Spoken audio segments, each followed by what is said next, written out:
So you bought a Bissell Crosswave, you start using it, and all of a sudden you start seeing that there's a line of water, dirty water, being left on the floor, and you want to know how to clean it.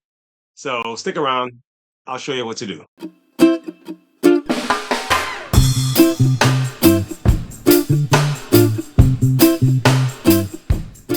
So a lot of people don't seem to have an issue with this. Okay, so every time you do that, then let me turn it on for you guys and I'll show you what it spews. Number one. Oh, that's fine. I'll just vacuum it up, right? Well, as soon as I stop again, leaves that. So I have to clean all of that up with a paper towel, which a lot of people are saying, oh, that's no big deal. Okay, so next problem. You see this whole tank? Yeah, it was full. That has barely any water in it. So not sure what happened to all the water that I've been using cleaning, but it didn't suck it up. So lastly, while I'm walking around with a huge paper towel while I'm trying to clean my floors, so everywhere it touches that I sit it down between cleanings, I have to clean up. So no, for somebody who lives in the country, I'm not sold. Okay, so Bissell has this here, and the idea is when you finish shampooing with your Bissell, or cleaning the floors, you're supposed to just let it run. You can even throw water in that little section right there. And most of the time, people think that is really just like a stand. And they're like, I don't need that stand. It's just in my way. But really, what it is that you're supposed to turn on the Bissell Crosswave, allow the water to spin around in the brush, and it'll clean the brush. Okay. The other thing you can do, and the other thing I recommend that she take it out. Okay, and don't just keep cleaning with a dirty brush.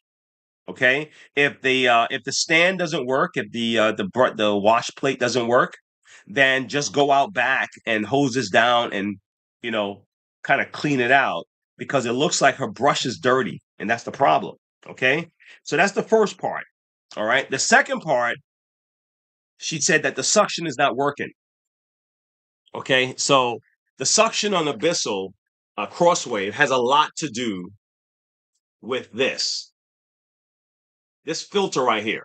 Okay, if you're using this thing and the filter is not being changed, if it's not new or near new, unfortunately, it's not something like a vacuum that you can just keep using that filter for a long period of time and then everything is okay. No, this thing gets mucked up and yucked up and all that, and you're gonna have to do it. Unfortunately, and take a look at how dirty this is right here.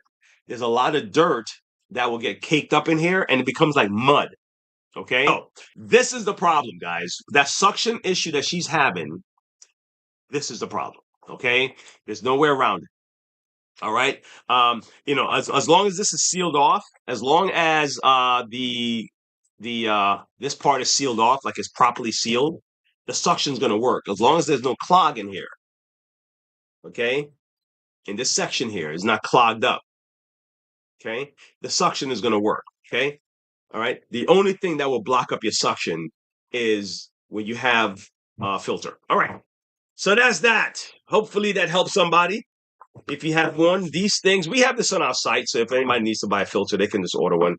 But they're about 12 or something dollars, man. You normally should have about 2 filters in a house. I would recommend, have 2 filters, just like belts, have a couple of belts for your vacuums.